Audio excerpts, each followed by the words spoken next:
আসসালামু আলাইকুম এভরিওয়ান, আশা করি সকাল আপনারা ভালো আছেন। আল্লাহর রহমতে আমরা অনেক ভালো আছি। তো আজকে একটা ইভেন্ট করতে চলে আসলাম লোহজনের ফুলকুচি গ্রামে।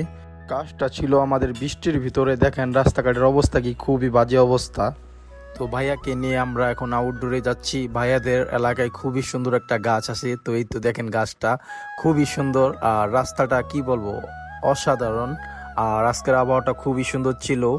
আর পাশেই দুইটা বড় বড় বিল ছিল, দেখেন কি সুন্দর জায়গাটা। এটা গ্রামের নাম হচ্ছে ফুলকুচি। আর এখন আমরা ভাইয়ার যে সকল ছবি এবং ভিডিওগুলো আছে আমি আর সাকিব মিলে নিয়ে নিব, কারণ মেয়ে বাসায় গেলে এগুলা নেওয়ার সময় থাকে না। এই জন্য ভাইয়ার বাসাতেই ভাইয়ার ছবি এবং ভিডিওগুলো আমরা কভার করে যাব। তো আমরা কাজ করব কি, ভাইয়াদের বাসার এই দুইজন দেখেন ভাইয়ারা ছবি এবং ভিডিও করা শুরু করে দিয়েছে। তারাই সিনেমাটোগ্রাফার ফটোগ্রাফার হয়ে গেছে। কমেন্ট করেন ভাই আপনাদের দিয়ে কিভাবে কাজ করাবো। অবশ্যই আমাদের দিয়ে কাজ করানো চাইলে আমাদের হোয়াটসঅ্যাপে যোগাযোগ করবেন। পেজের ভিতরে হোয়াটসঅ্যাপের লিঙ্ক দেওয়া আছে।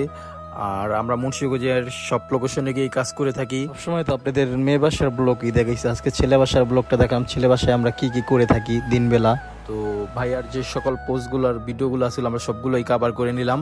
এখন ভাইয়ার শ্বশুর বাড়ি যাবে, তো ভাইয়া এখানে লঞ্চ ভাড়া করছে। আমরা লঞ্চ দিয়ে আজকে যাব বরযাত্রী। তো এই তো ভাইয়া আস্তে আস্তে তার ফ্যামিলির লোকজন নিয়ে, আর আমরা লঞ্চের উপরে উঠে গেছি। ওঠার পরে আমি একটু দাঁড়িয়ে চারপাশের ভিউটা দেখে নিলাম, খুবই সুন্দর। আর লঞ্চের উপর থেকে একটু সিনেমাটিক ভিডিওগুলা করে নিলাম। সবাই একসাথে সবাই লঞ্চের ছাদের উপরে আছে। আর চারপাশটা খুবই সুন্দর। লঞ্চে উঠলে খুবই বাতাস পাওয়া যায়, খুবই ভালো লাগতেছে। আর লঞ্চ দায় ফার্স্ট টাইম ইভেন্টে আর কি বরযাত্রী যাচ্ছি, আর কখনো যাওয়া হয় নাই লঞ্চ দিয়ে বরযাত্রী। তো এই তো সবাই লঞ্চের উপরে ছাদের উপরেই সবাই দাঁড়িয়ে উঠেছে, কারণ ছাদের উপরে বাতাস পাওয়া যায়, ভিতরে তেমন বাতাস পাওয়া যায় না। এই তো তারপর আমি লঞ্চের ছাদের উপরে উঠা বসা পড়লাম। বসার পরে ভালোই লাগতেছে। আর আজকের আকাশটা দেখেন খুবই সুন্দর। আর সবাই লঞ্চের ছাদে বসে রয়েছে, আবার অনেকে দাঁড়িয়ে রয়েছে। ওই ভাইয়ারা আর কি বম ফুটাচ্ছে লঞ্চের উপরে, খুবই ভালো লাগতেছে। তো যাওয়ার পথে খুবই সুন্দর একটা সিন দেখলাম। এদের প্রেম করার জায়গার অনেক অভাব পড়ে গেছে মনে হয়। এখন আমরা চলে আসলাম সিরাজদি খান মেয়ে বাসায়। তো মেয়ে বাসার লোকজনরা গেট ধরছে, তাদের দাবি পূরণ করে তারপরে ভিতরে যাইতে হবে। তো তাদের দাবি ছিল 30,000 টাকা। তারপর 5,000 টাকা দিয়ে ভিতরে ভাইয়া ঢুকে গেল।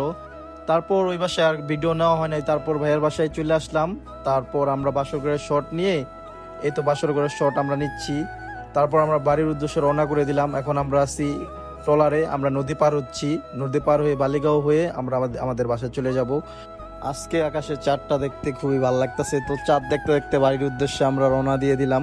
তো আজকের ভিডিওটা এই পর্যন্তই। আশা করি আপনাদের ভালো লেগেছে। ভালো লেগে থাকলে অবশ্যই লাইক কমেন্ট শেয়ার করে পাশে থাকবেন।